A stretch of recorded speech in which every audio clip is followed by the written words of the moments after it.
Stop trying to become, and you will be. Neville Goddard. At first glance, it seems like a contradiction. How could stopping the effort to become something possibly lead to becoming it? But that's precisely the mystery. The more you try to become, the more you affirm that you are not. And the more you affirm that you are not, the more the world echoes it back to you. Every day, people strain under the weight of wanting. They meditate longer, visualize harder, try to think more positive thoughts, all with one silent message pulsing beneath it. I don't have what I want yet. And so the cycle continues. Wanting creates more wanting. Trying becomes a treadmill. And desire, instead of being fulfilled, becomes a form of resistance.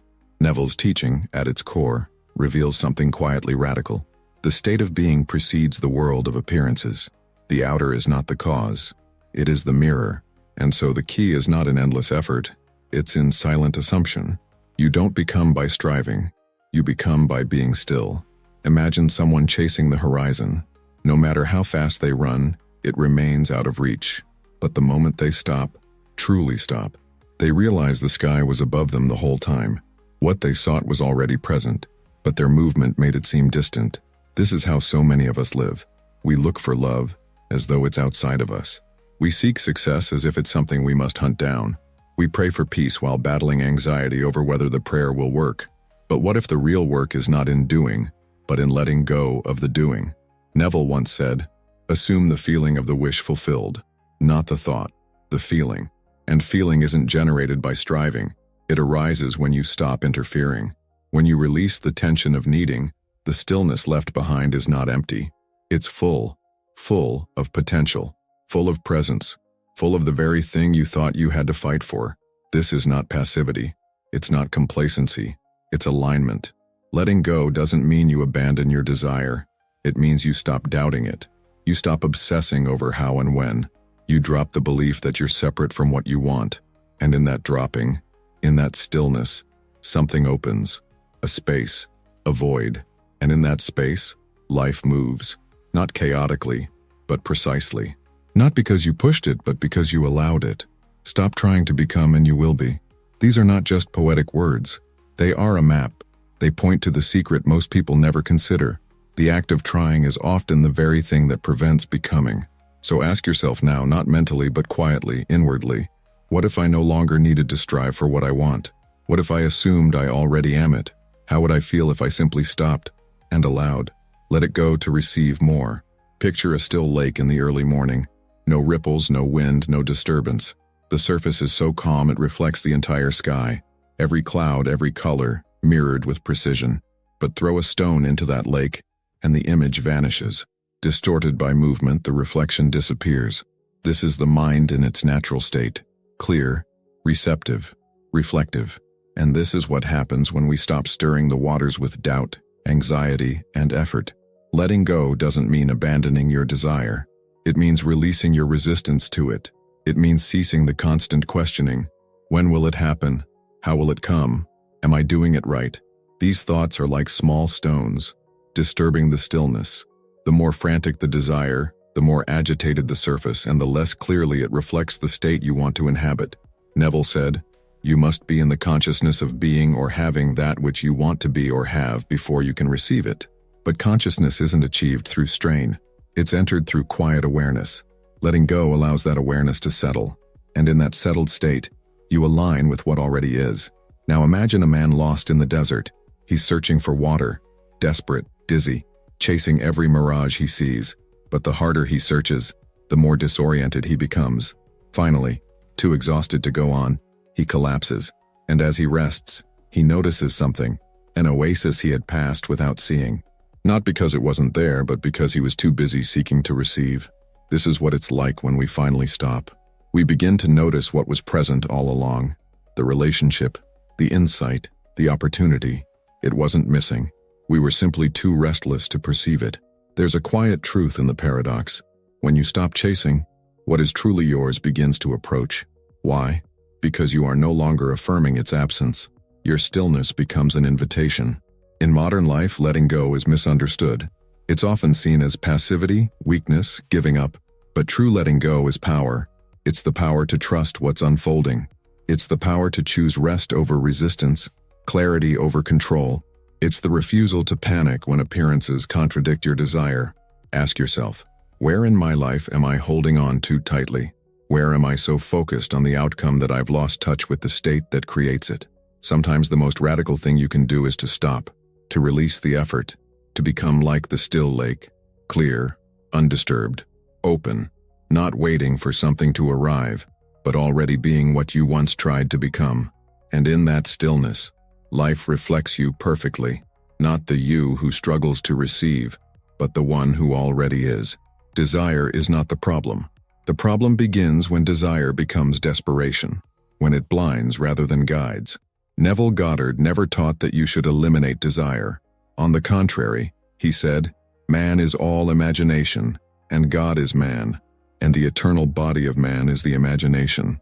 Desire is the signal that imagination is moving, but it must be handled with awareness, not urgency. Picture again the man in the desert. Each time he thinks he sees water, he sprints forward, driven by the hunger to quench his thirst. But each time, it vanishes. The more intense his craving, the more deceptive the mirage becomes. He is not wrong to want water, but his frantic motion keeps him from seeing clearly. The oasis exists. It's just not found in panic. Many live this way. They chase relationships, money, health, enlightenment. They attend workshops, repeat affirmations, and scroll through endless methods, hoping one of them will finally work. But beneath all of it is a hidden belief. I don't have it yet. That belief becomes the mirage. It drives endless activity but never allows rest in the state of fulfillment. Neville wrote, "Your assumption to be effective cannot be a struggling effort, but must be a still and steady knowing." This is why the assumption of the wish fulfilled is not a frantic act. It is a restful one. It's not a scream into the void. It's a quiet confidence, a gentle inner nod that says, "It is done." When desire is rooted in lack, it distorts perception. It creates tension, and tension distorts the mirror of the mind. But when desire is purified, when it is felt not as hunger but as the joy of already having, then it becomes a path, not a trap. So ask this, not once but often. Is my desire coming from trust or from fear? Do I feel that what I want is on its way? Or am I bracing myself against its absence? The man in the desert finds the oasis only when he stops moving, when his breath slows, when his eyes soften. Only then does he see that what he needed was never far away. It was hidden by the haze of seeking. Let the haze lift. Let the pursuit quiet. Your desire is not denied. It is simply waiting to be seen with still eyes. Desire is natural. It is the movement of life within you, calling you toward expression, toward expansion. But there is a subtle and dangerous shift that can happen, one that turns a gentle inner pull into a desperate chase. And when desire turns into pursuit, it becomes a mirage. Neville Goddard never spoke against desire itself. In fact, he said, "The desire which realizes itself is one which does not conflict with your nature, but is a deep and profound need felt in the depth of your soul." But here's the key. Desire in its pure form emerges from a sense of inner fullness. It is not frantic. It is not anxious. It doesn't scream. It whispers. The modern world teaches you that desire must be hunted down, chased, worked for at all costs. You're told that if you want something, you must strive, sweat, plan endlessly, and compete for it. But this is the voice of separation. The more you chase, the more you affirm that what you desire is far away. The very act of pursuing it as something out there solidifies your identity as someone who does not yet have it. And so your state becomes that of the seeker, not the finder. Consider the image of the desert traveler once more. He walks under the burning sun, lips cracked, eyes scanning the horizon for signs of water. Each shimmering illusion he sees promises relief. He runs toward it, only to find dry sand. Again and again he hopes. Again and again, he is disappointed. He begins to doubt everything, his vision, his instincts, the journey itself. But what he doesn't realize is that the very act of running is blinding him. The heat of his panic, the haze of his movement, distorts the truth. It is only when he stops, utterly still without expectation, that the landscape reveals something real, an oasis not imagined, not fantasized, but present, near, waiting. This is not just a story, it is a mirror.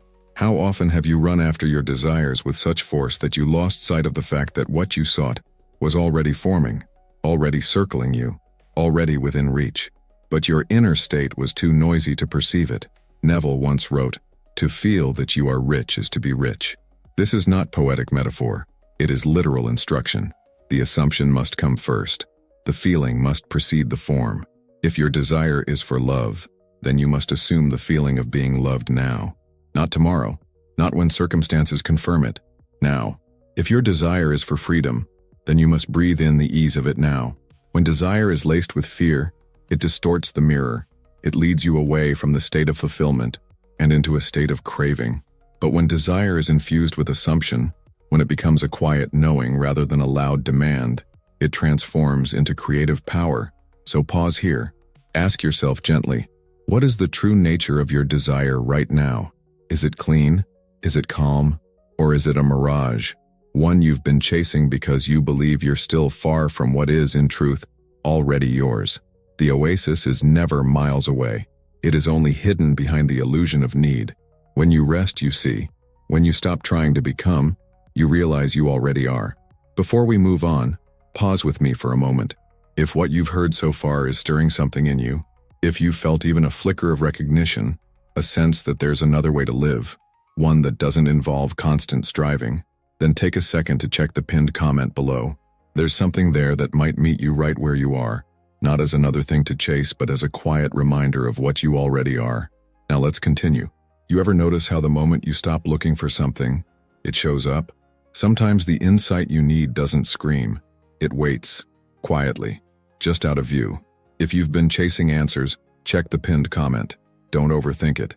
Just see what's waiting there. It might be the one thing you stop searching for, right before it appears. Now let's keep going. Long before the language of manifestation and the law of assumption, before vision boards and affirmations, sages across time whispered the same truth in different tongues. What you truly seek is never found through clinging. It is received through surrender.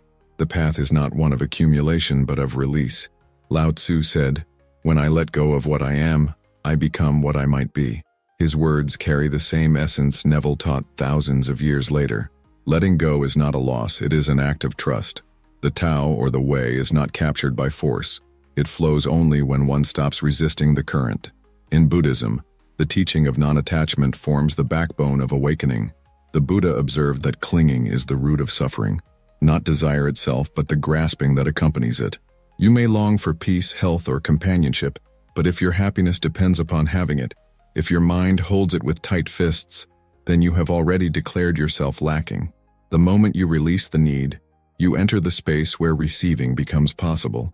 The Sufi mystic Rumi wrote, "Try not to resist the changes that come your way. Instead, let life live through you." This is not passive advice. It's the call to stop negotiating with life, to stop arguing with what is, and to allow what is truly yours to arrive without friction. And Meister Eckhart, the Christian mystic, offered this: God is not found in the soul by adding anything but by a process of subtraction. The divine does not enter through effort but through emptiness. A full cup has no room to receive. Only the empty vessel can be filled. All of these teachings, Eastern, Western, ancient, and modern, converge on the same paradox. The less you interfere, the more life flows. The more you let go, the more you receive. Neville, standing in the same stream of wisdom, spoke of it as assumption. Not wishing, not asking, but assuming the state, resting in it, becoming it internally before it ever shows up externally. He did not encourage force or repetition as a form of pleading. He taught quiet, confident knowing, the kind of knowing that does not shout but feels. Assume the feeling of the wish fulfilled. That feeling cannot emerge from a mind consumed by attachment. It comes in silence, in surrender, in the space all mystics point to, where form is born from the formless. So ask yourself, what would it mean to no longer grip so tightly? What if you honored your desire by making space for it, rather than trying to chase it into existence? What if letting go wasn't failure, but ancient wisdom echoing through you, telling you it is safe to stop trying because all that you desire is already prepared to meet you? The teaching is universal. You must become empty to be filled. There is a space within you where nothing is demanded, where no effort is made and yet everything arises. That space, often feared, often avoided, is the void. The mind calls it emptiness. The world calls it stillness. But it is not lack. It is potential in its purest form. The void is not a place of despair. It is the source of all creation. In the Buddhist tradition, this space is called shunyata, or emptiness. But emptiness, in this context, is not negative. It is the absence of fixed form and therefore the presence of all possibility. A mind emptied of grasping is not dead, it is fertile. It becomes like soft soil, ready to receive the seeds of the unseen. Taoism points to the same truth. The Tao is described not as a thing, but as the space between things. It moves, yet it is still. It acts, yet it does not strive. The Tao flows not because it forces, but because it does not resist. And from that non-resistance, form takes shape. Action arises without pressure. Neville called it the formless awareness, the I am. He taught that before anything can be experienced, it must be assumed in consciousness. And that assumption comes not from struggle, but from silence. Be still, and know that I am God. Not strive and hope. Be still. Rest in the awareness of being. But modern life leaves little room for the void. We fill every silence with noise, every pause with scrolling, every moment with movement. We fear the gap between thoughts because it feels unfamiliar. But it is in that gap, brief and often unnoticed, that true power emerges. Not the power to control, but the power to allow. Creation always begins in the dark. The seed disappears into the earth before it sprouts. The womb is empty before it holds life. The artist faces a blank canvas. The composer begins with silence, and so must you. The state you wish to live in must first be assumed in the unseen, without evidence, without applause. That assumption does not begin with effort. It begins in the void. And yet the void frightens the ego. It whispers, "You're doing nothing. You'll be left behind. You need to act now." But the spirit knows better. The spirit knows that to wait in quiet certainty is not passivity. It is mastery. So ask quietly, what is the silence within me trying to say? What might arise if I stopped filling every moment with effort and allowed space for something deeper to take root? Do not fear the void. Enter it. It is not emptiness. It is the room you've been too busy to make. It is not absence. It is invitation. From it, everything flows. From it, all things become. In a world obsessed with productivity, the idea of effortless action seems almost irresponsible. We are taught that results come only through hard work, that if you're not pushing, you're falling behind. But in truth, the most powerful movements in life often happen without effort. A seed doesn't push itself to grow. The sun doesn't strain to rise. A river doesn't wrestle its way downstream. It flows, guided by gravity, by nature, by its very design. This is the meaning behind the Taoist principle of Wu Wei, often misunderstood as doing nothing. But Wu Wei is not laziness. It is aligned action. It is movement that arises from deep congruence with the moment. Action that is born not from fear or urgency, but from stillness and clarity. Neville, though not quoting the Tao, taught the same principle in different language. He spoke of acting from the end, assuming the feeling of the wish fulfilled. And when that assumption is deeply felt, action emerges naturally, without strain, without self-doubt. He wrote, "The world is a mirror, forever reflecting what you are doing within yourself. So when you are resting in the state of fulfillment, the outer world begins to shift in quiet response. Think of how many choices in your life have been made from pressure. The pressure to fix something, to get ahead, to avoid failure. These actions may produce results, but rarely peace. Now think of the moments when you've moved from inspiration, a decision that felt right, a conversation that unfolded effortlessly, a gesture that arose without overthinking. That's the taste of effortless action. It doesn't mean you did nothing. It means you moved from being, not from fear. Effortless action doesn't avoid doing. It simply refuses to act from force. It is the artist who paints because they're compelled from within, not because of a deadline. It is the entrepreneur who follows a quiet inner prompting, rather than a trend. It is the friend who calls at the perfect moment without being told. When you assume the end, when you rest in the state of the wish fulfilled, you will find that life begins to move you, not as a puppet but as a participant. You are moved, not because you must act, but because action arises from alignment. And what arises from alignment carries a different power. It is not scattered or hurried. It is precise, timely, magnetic. So ask, where in your life are you acting from fear and where are you being moved by trust? What would shift if your next step wasn't calculated, but allowed? Not avoided, but waited for. Not delayed, but aligned. Effortless action is not inaction. It is the kind of movement that comes when you no longer doubt who you are or what you're here to do. It is not passive. It is peaceful. It does not rush. It arrives. There comes a moment in the life of anyone sincerely seeking change when effort no longer works. You visualized, affirmed, planned, pushed, and still, the breakthrough doesn't come. That moment is not failure. It is invitation.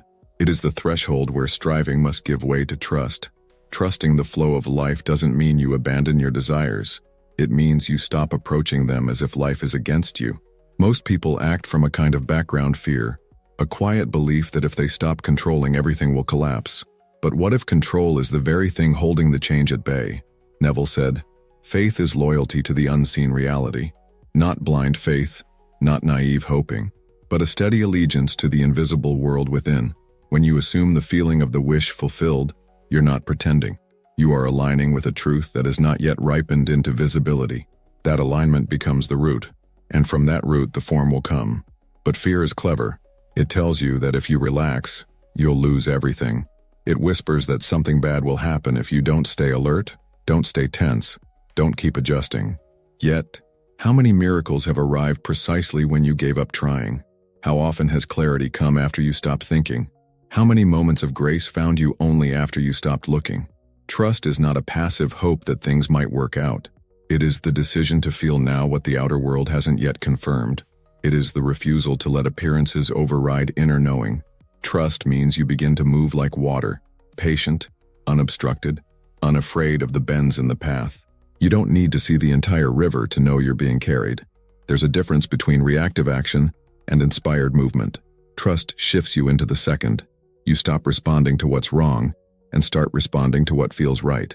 You no longer chase timing. You move when the moment opens, when it matches the state you've already entered within. To live this way is not to abandon responsibility. It is to redefine it. Your responsibility is not to manage outcomes.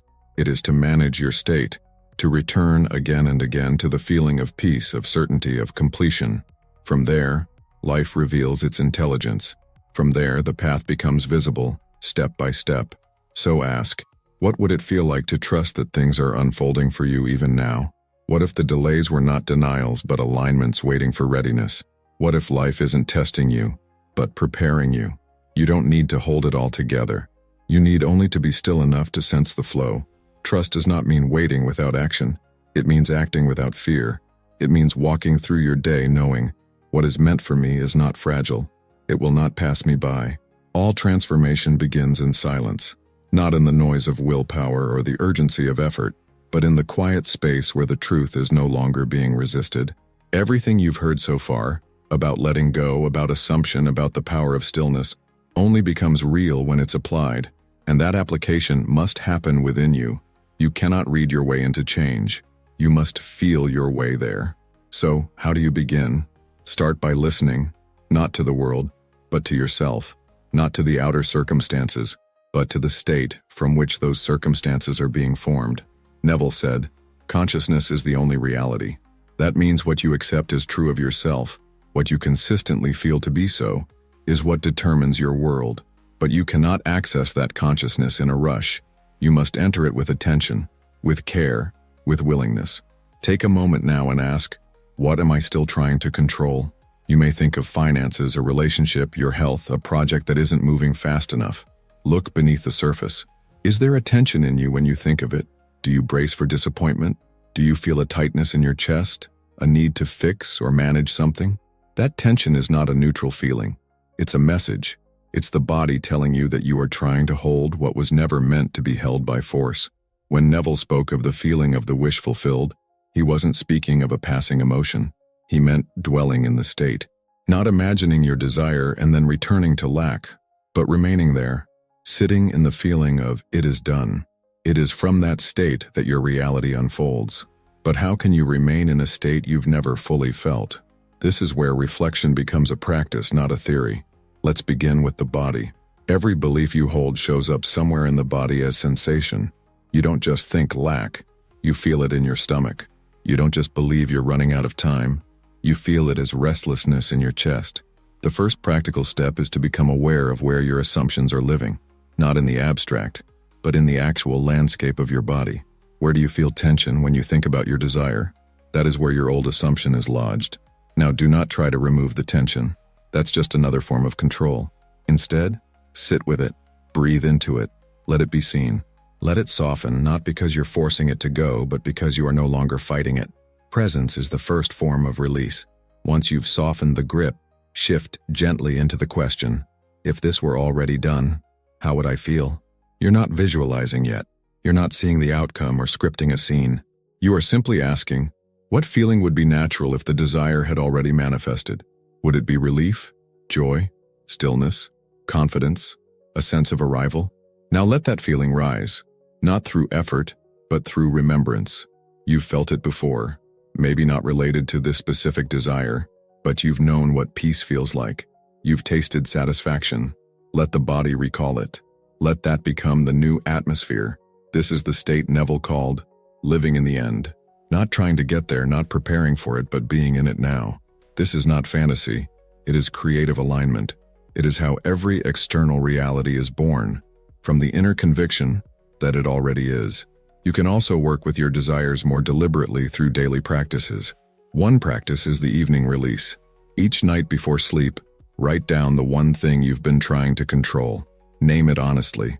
Then write the words, "It is done," not as a command, but as a recognition. Then if you wish, burn the paper or tear it up. Ritual is not magic, but it can help the body let go. Lie down, close your eyes, and imagine what it would feel like if tomorrow began with that desire already fulfilled. Not how it happened, just how it feels. That feeling becomes the pillow on which you rest your consciousness. Neville said, "Your future is being determined by the feeling that dominates your mind before you sleep. Make that feeling count." Another practice is the morning state setting. Before your feet touch the ground, before the world floods in with its notifications and demands, check your inner weather. What are you assuming about this day? Are you waking up as someone with a problem to solve, or someone whose desire is already in motion? Use a simple phrase. Today I move from alignment, not effort. What is mine is finding me. You don't need to shout it. Whisper it inwardly. Let it shape the tone of your morning. Throughout the day, when you feel the urge to fix, force, or fear, pause. Ask, am I acting from the state of already having, or am I acting from the state of not yet? That single question, asked repeatedly, becomes a kind of internal compass. It steers you back to the place where manifestation begins, not outside, but within. And perhaps the most important practice is this: give yourself permission to feel good now, not later, not when the desire manifests. Now. If the feeling is the cause of the outcome, then you are never wrong to choose joy before the evidence appears. You are not lying to yourself. You are assuming the truth at a deeper level. These practices are not rules. They are reminders. Reminders that you are not separate from what you seek. That the outer world does not create your state. Your state creates the outer world. And that nothing needs to be forced into place. It only needs to be allowed. Let go of waiting. Let go of becoming. Let go of asking how long. Enter the stillness. Feel the reality within. Assume the state. And let life do what it has always been ready to do. Reflect you. Letting go is not a retreat from life.